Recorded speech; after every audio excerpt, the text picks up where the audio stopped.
살려고 그런 것밖에 안 된다. MBC 뉴스 서유정입니다.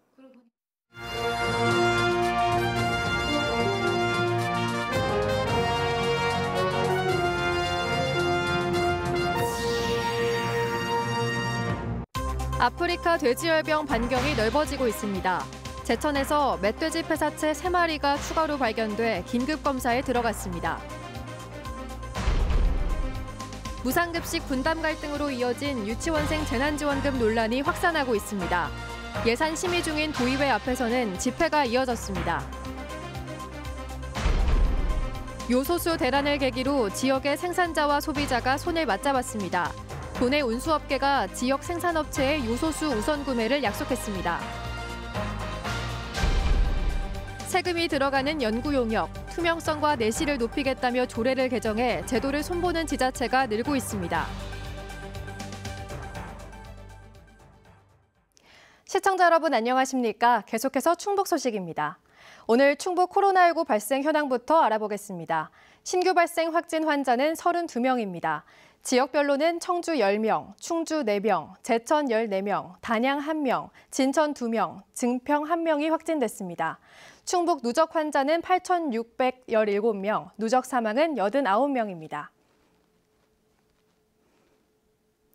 최근 무상급식 분담 갈등으로까지 이어진 충청북도 교육청의 유치원생 재난지원 논란에 대해 예산 심의에 나선 충북도의회도 결론을 미뤘습니다. 갈등 주체인 충청북도와 도교육청을 각각 지지하는 상반된 집회도 연일 이어지고 있습니다. 심충만 기자입니다. 유치원생 재난지원 예산 심의가 시작된 충북도의회. 피켓을 든 어린이집 관계자들이 일주일 만에 다시 모였습니다. 전날 학부모와 교원단체가 일방적으로 무상급식 예산을 깎은 충청북도를 항의 방문하자 유치원생만 지원하겠다는 도교육청이야말로 차별적 발상이라며 거듭 문제 삼고 나선 것입니다. 충북교육청 반성하라! 반성하라! 갈등 주체인 충청북도와 도교육청, 충북 양대 기관을 중심으로 여론이 갈린 가운데 예산 심의에 나선 도의회 소관상임위는 거듭 중재를 시도했지만 강경한 기존 입장만 재확인했고 재난지원금과 무상급식은 별개의 사안이고 그것과 연계된 우회 지원에 대해서도 전혀 검토할 생각이 없습니다. 위원들끼리도 비공개 간담회에서 격론을 벌이다 30분 이상 개회를 늦추기도 했습니다. 기존 논의를 벗어나지 못한 도의회 교육위는 다시 내일을 기약했습니다. 교육청의 요구를 하든 도청의 요구를 하든 불평등이 생기지 않도록 도에서 최선의 노력을 다하겠다. 이 정도밖에 지금 말씀드리기가 어려울 것 같습니다. 논란의 유치원생 재난지원 예산은 말 그대로 코로나로 인한 학습 결손을 보상하겠다며 도교육청이 충북 모든 유치원생 16,000명에게 10만 원씩 지원할 돈입니다. 앞서 모든 초중고생들에게도 똑같이 줬는데 유독 유치원생 지원만은 지자체 소관인 어린이집과의 형평성 문제를 불렀고 도교육청과 충청북도가 어린이집 원생 지원을 서로 떠밀던 사이 충청북도가 무상급식 분담 합의를 일방 파기하며 충북 양대 기관의 갈등으로 일이 커졌습니다. MBC 뉴스 심충만입니다. MBC는 그동안 연구 용역 실태에 대한 연속 보도를 통해 신뢰할 수 있는 결과물이 나올 수 있도록 제도 개선의 필요성을 꾸준히 제기해 왔는데요. 보도 이후 충청북도 교육청과 도내 각 시군은 물론 세종시에서도 조례 개정이 추진되고 있습니다. 김영애 기자의 보도입니다. 자기들끼리 그냥 말 맞추려고 하는 거잖아요. 내가 원하는 결과를 그냥 그대로 쓰듯이. 그게 허술하게 관리가 되면 좀 믿어야 하나 싶기도 하고 그러네요. 취재 과정에서 드러난 다양한 부실 연구 용역 그리고 각종 연구 부정까지 청주시에 이어 충북도의회도 조례를 개정합니다. 지난 3일 도의회가 충청북도교육청 조례 개정안을 입법 예고한 지 20일 만에 상임위원회를 통과했습니다. 이의가 없으므로 원안대로 가결되었음을 선포합니다. 과제 선정 단계부터 진행 상황은 물론 결과 보고서 채택까지 모든 과정을 투명하게 공개해 중복 용역과 연구 부정을 막겠다는 게 핵심입니다. 연구 용역의 공공성과 투명성을 확보하고 책임성과 효율성을 제고하기 위하여 정책 연구 용역의 관리 체계를 강화하려는 것입니다. 정책 용역의 실효성을 확보하고 정책 용역 관리 체계를 강화하고자 하는 조례안으로 이견은 없습니다. 충청북도 조례도 개정이 추진됩니다. 도의회는 연구 용역의 체계적인 관리를 위해 학술 용역으로 제한했던 관리 대상을 기술 용역과 일반 용역까지 확대한다는 계획입니다. 학술 연구 용역만 있는 것이 아니라 기술 연구 용역도 있고 그런 것들이 모두 포함된 그 용역에 관한 조례를 다시 반드시 만드는 게 필요하다고 생각을 합니다.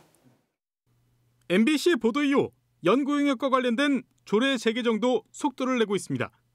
세종시가 조례 개정 2달 만에 또다시 개정 절차에 들어갔고 보훈구는 최근 연구용역심의위원회 설치 조례를 제정하기 위해 조례안을 입법 예고했습니다. 또 증평군과 음성군이 지난 5일 조례 개정을 마친 가운데 제천시와 옥천군도 최근 입법 예고를 마치고 조례 개정을 추진하고 있습니다. 공개가 다 된다면 연구용역비, 불필요한 연구용역을 하는 그런 예산 낭비적인 요소를 방지할 수 있기 때문에 조례를 개정하게 되었습니다.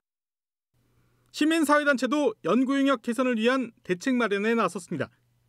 충북참여자치시민연대는 최근 정보 공개를 통해 취합한 자치단체들의 연구용역 자료에 대한 분석 작업에 착수했습니다. 자료를 받는데 시간이 조금 오래 걸렸고요. 분석하고 통계 돌리고 이런 역할들을 좀 하면 저희가 12월 초에는 발표를 할 수 있지 않을까 생각합니다. 제도 개선을 위한 노력은 본격적으로 시작됐지만 사업 추진을 위한 값비싼 명분 쌓기라는 비난까지 샀던 연구 용역이 신뢰를 회복하기 위해서는 주민 의견을 충분히 반영한 더 많은 자정 노력이 필요해 보입니다. MBC 뉴스 김영일입니다. 전직 대통령 전두환 씨 사망과 관련해 충북 공공기관 내 분향소 설치는 쉽지 않을 전망입니다. 충청북도는 도내 공공분향소 설치는 전두환 씨 장례를 국가장으로 치를지 여부에 따라 달라진다며 국가장은 국무회의 의결을 거쳐 대통령이 결정하고 행정안전부가 그 내용을 각 지자체에 전달한다고 설명했습니다. 정부는 지난 10월 전직 대통령 노태우 씨의 국가장 결정 당시 과업뿐만 아니라 추징금 납부 문제 등 이후의 태도도 노태우 씨와는 확연히 다르다며 전두환 씨의 국가장 가능성을 부인했습니다. 또 국가유공자 등 예우 및 지원에 관한 법률에 따라 내란죄를 저지른 전두환 씨는 국립묘지 안장 대상에서 제외됩니다.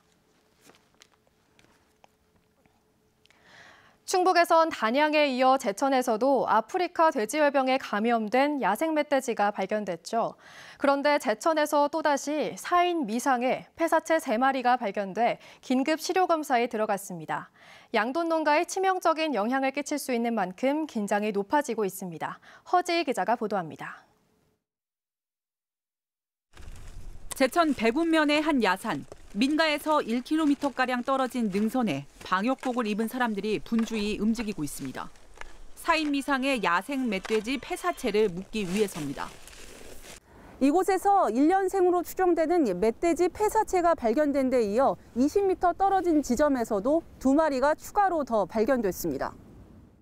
등산객이 우연히 한 마리를 발견해 신고했는데 수렵인들이 인근을 수색해 더 확인한 겁니다. 돼지가 이 바위 밑에 물 나는 데에서 앉아갖고 그대로 죽은 거예요. 그리고 코에서 처음에 발견 당시에 피가 좀 있었어요. 혈흔 흔적이. 제천시는 시료를 채취해 아프리카 돼지열병, ASF 검사를 벌이는 한편 폐사체를 긴급 매립했습니다. 검사는 1차 반응 검사에 이어 야생동물 질병관리원 정밀 검사를 거치는데 양성이 나올 경우 충북에서만 3번째 확진이 됩니다. 질병관리원으로 그 시료를 보내서 이 멧돼지가 실제 아프리카 돼지열병에 감염이 되어 있는지를 확인하는 절차를 지금 진행하고 있습니다. 제천시는 앞서 ASF에 확진된 야생 멧돼지가 발견된 송악면 일대 양동농가 주변으로 800m 울타리를 설치하고 야생 수색도 강화하고 있습니다. 하지만 이번에 폐사체 3마리가 발견된 백운 지역은 송악면과 직선거리로 16km나 떨어진 충주 경계 지역. 이미 충북 북부 곳곳에 퍼져 있을 가능성을 배제할 수 없는 겁니다. 제천 영주 울진 노선과 충주 상주 영덕 노선에 광역 울타리를 설치하고 있는 환경부는 일부 노선 변경도 검토하고 있습니다. ASF는 대직과 동물에만 출혈성 병변을 일으키는 치사율 100%의 일종 법정 전염병으로 치료제나 백신이 없습니다. 국내에서는 지난 2019년 경기도 양돈 농가를 시작으로 현재까지 강원 등 농장 21곳에서 발병해 270여 농가에서 390여 마리가 예방적 살처분됐고 전국 20개 시군 야생 멧돼지 1,700여 마리에서도 감염이 확인됐습니다. MBC 뉴스 허지입니다. 제천시가 최근 학교발 집단 감염의 조기 종식을 위해 밀접 접촉자의 범위를 확대 운영합니다. 이상천 제천시장은 브리핑을 통해 그동안 밀접 접촉자는 동일 시간대 동일 수업을 받은 학생, 동일 시간대 차량에 동승한 학생 등으로 정했으나 오늘부터는 동일 수업을 받은 학생들은 초밀접 접촉자로 분류해 10일간의 자가격리를 실시한다고 밝혔습니다. 또 학교나 학원의 교실, 복도, 화장실 등을 공동 사용하는 학생들은 밀접 접촉자로 따로 분류해 5일간의 자가격리에 들어간다고 밝혔습니다. 제천의 한 초등학교에선 이틀 사이 학생 10명, 가족 1명이 확진됐고 566명이 검사 결과를 기다리고 있습니다. 상황이 좀 나아지긴 했지만 요소수 부족으로 인한 혼란은 충북도 예외가 아닙니다. 이런 어려움 속에도 도내 생산업체들이 기부에 나서 박수를 받기도 했죠. 이번엔 그 도움을 받은 운수업계가 화답했습니다. 앞으로 지역업체 제품을 우선 구매하겠다고 약속해 판로 확보에 큰 도움이 될 전망입니다. 정재영 기자입니다. 갑작스러운 요소수 부족에 사회 곳곳이 멈출 위기에 놓였던 지난 11일. 충북 중소기업 2곳이 공익을 위해 써달라며 직접 만든 요소수 11,500리터를 충청북도에 기탁했습니다. 평소보다 3배 이상 높은 값을 받을 수 있었지만 판매 대신 도움의 손길을 내밀었고 화물차와 건설기계, 전세버스 업계의 급한 불을 끄는 데 쓰였습니다. 전국 각지의 판매 요청에도 25,000리터를 지역에 우선 배분해 판매하기도 한 지역 업체들. 10여일 뒤 상황이 다소 나아지자 이번엔 도움 덕에 위기를 넘긴 운수업계가 지역업체 4곳을 향해 손을 내밀었습니다. 요소수 공급이 정상화되더라도 대기업 제품이 아닌 지역 업체가 생산한 요소수를 우선 구매해 쓰겠다고 나선 겁니다. 모두가 이제 다 상생하는 길로 들어선 것 같고 요소수 업체에서 신경 많이 써주셔서 감사합니다. 상생 협약에 나선 건 건설기계 15,600대를 가진 건설기계협회와 시내외 농어촌 버스 1,200대를 운행하는 버스 운송조합, 7,074대가 가입된 화물차 운송협회와 87개 소속업체가 있는 전세버스 운송조합입니다. 협약이 현실화되면 지역 생산업체들도 물류회사와 주유소 등 거대 유통망을 무기로 시장을 지배하는 대기업에 맞서 싸울 힘을 키울 수 있습니다. 타 지역으로 보내는 물류비를 줄일 수 있어 그만큼 이익률도 향상됩니다. 지역 업체들 역시 이번 대란처럼 긴급 상황이 발생하면 도내 수요자에게 요소수를 우선 공급하겠다고 약속했습니다. 안정되게 구매 물량이 확보되는 계기가 될 듯합니다. 저희는 꾸준하게 품질을 안정되고 저렴하게 공급할 수 있도록 노력하겠습니다. 관건은 공급 가격인데 도민에게 차별화된 혜택을 주기 위해 적극 노력한다는 내용이 협약에 담겨 어느 정도 담보될 것으로 충청북도는 예상하고 있습니다. 운수업계에서도 협약 이행을 위해 이 부분을 신경 써달라고 여러 차례 당부했습니다. 대중교통의 중심에 있는 사업자들이 고통을 많이 느끼고 있습니다. 그래서 가격이라도 좀 잘 맞춰서 좀 공급해 주셨으면 하는 바람을 갖고 있습니다. 요소수 대란을 계기로 손을 맞잡은 생산과 소비의 주체들. 다만 상당량을 취급하는 주유소 협회가 상생 협약에 빠졌다는 점은 아쉬움으로 남습니다. 지역 생산업계는 주유소 등 일부에만 허용된 중간 판매를 열어주고 대기업과 계약한 대형 물류회사들이 중소기업 제품도 운송해야 공급이 더 수월해질 것이라고 입을 모았습니다. MBC 뉴스 정지영입니다. 충북 지역 종부세액이 9배 정도 늘어 17개 시도 가운데 세액 증가폭이 가장 큰 것으로 나타났습니다. 국세청의 2021년 주택분 종부세 시도별 고지 현황에 따르면 올해 충북에 고지된 종부세액은 707억 원으로 1년 전 80억 원보다 8.8배나 증가했고 인원도 5,000명에서 9,000명으로 2배 가까이 늘었습니다. 다음으로 광주, 전북, 울산, 전남, 세종 등이 뒤를 이었습니다. 올해 종부세 고지 인원과 세액이 급증한 것은 집값 상승과 공시지가 현실화, 종부세 인상 등에 따른 겁니다. 충북 전역에 눈이나 비가 내리는 가운데 내일 아침까지 계속되는 곳이 있겠습니다. 청주 기상지청은 도내 곳곳에 내일 아침까지 5mm 미만의 비나 1cm 안팎의 눈이 내리겠다고 예보했습니다. 내일 아침 기온은 제천과 음성 영하 4도, 충주 영하 3도, 청주 1도 등으로 영하 4도에서 1도 분포를 보이겠습니다. 청주 기상지청은 비나 눈으로 도로가 얼 수 있다며 교통안전에 유의할 것을 당부했습니다. 정밀검사에서 H5형 항원이 검출된 음성 6개 농가가 고병원성 조류 인플루엔자 확진 판정을 받았습니다. 방역당국은 지난 21일 기존 확진 농가 반경 3km 안에 있는 6개 농가를 검사하는 과정에서 출하 전 고병원성 의심 항원이 검출돼 정밀검사한 결과 최종 H5N1형으로 나타났다고 밝혔습니다. 해당 농가에서 사육 중인 닭 9만 2천 마리는 모두 살처분됐습니다. 충북에서는 올겨울 지금까지 음성에서만 4곳, 전국적으로는 7곳에서 고병원성 AI가 발생했습니다. 오늘 오후 4시 50분쯤 괴산군 사리면의 한 돼지 축사에서 불이 나 40분 만에 진화됐습니다. 사육 중이던 돼지 450마리 정도가 솟아있고 전체 5개 동 가운데 660여 제곱미터 규모의 축사 한 동이 불에 탔습니다. 소방당국은 전기적 문제로 보고 정확한 화재 원인을 조사하고 있습니다. 2023년 시행을 앞둔 고향사랑 기부제의 보완이 필요하다는 주장이 나왔습니다. 제도 도입을 요구해온 전국 농어촌 군수협의회 회장인 홍성열 증평군수는 행안부가 주최한 토론회에서 제도의 주 목적인 지방재정 보완을 위해 기부 한도액 상향과 세액 공제, 모금 대상 확대 등을 요구했습니다. 고향사랑 기부제는 거주지가 아닌 지자체에 일정 금액을 기부하면 세금 감면 혜택과 지역 농특산물 등을 답례로 받을 수 있는 제도로 기부 한도는 연간 500만 원에 10만 원 초과분에 대한 세액 공제 혜택은 16.5%로 묶여 있습니다. 도내 예술단체들이 기자회견을 열고 충북대학교에 예술대학을 설치할 것을 촉구했습니다.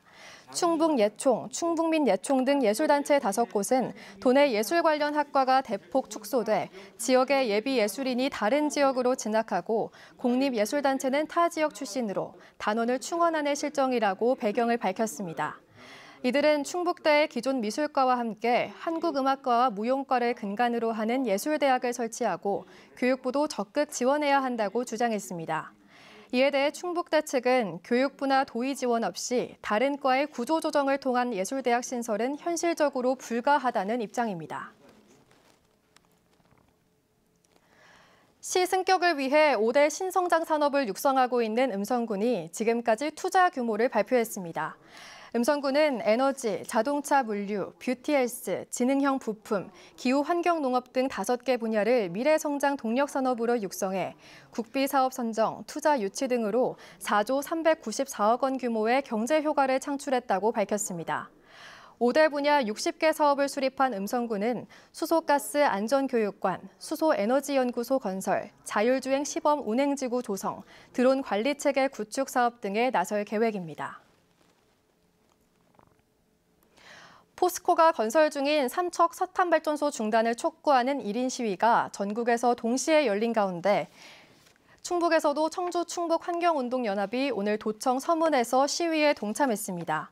포스코가 건설 중인 삼척 블루파워 1.2호기는 2.1기가와트의 국내 최대 규모 석탄 발전소로 2024년 가동을 시작하면 연간 1,300만 톤의 온실가스를 배출하는 것으로 알려졌습니다. 또 전기를 수도권으로 보내는 송전선로 건설 역시 환경과 주민 피해 논란이 일고 있습니다. 종이 고지서 대신 스마트폰으로 받을 수 있는 모바일 전자고지 서비스가 다음 달부터 단계적으로 도내 시군으로 확대됩니다. 충청북도가 한국인터넷진흥원의 지원을 받아 구축한 이 서비스는 민방위 교육훈련과 지방세 환급 안내문, 개별 공시지가 결정문을 도민들의 스마트폰으로 발송할 수 있습니다. 다음 달 청주시와 충주시에서 먼저 시행한 뒤 문제점을 보완해 내년에는 도내 대부분의 시군에서 모바일 전자고지 서비스를 시행할 계획입니다. 충청북도는 주소 불명과 배송 오류 민원을 해소하고 우편 발송에 따른 행정력 낭비 방지와 비용 절감 효과를 기대하고 있습니다. 뉴스를 마칩니다. 시청해주신 여러분 고맙습니다. 선수의 무단 이탈로 시작해 감독의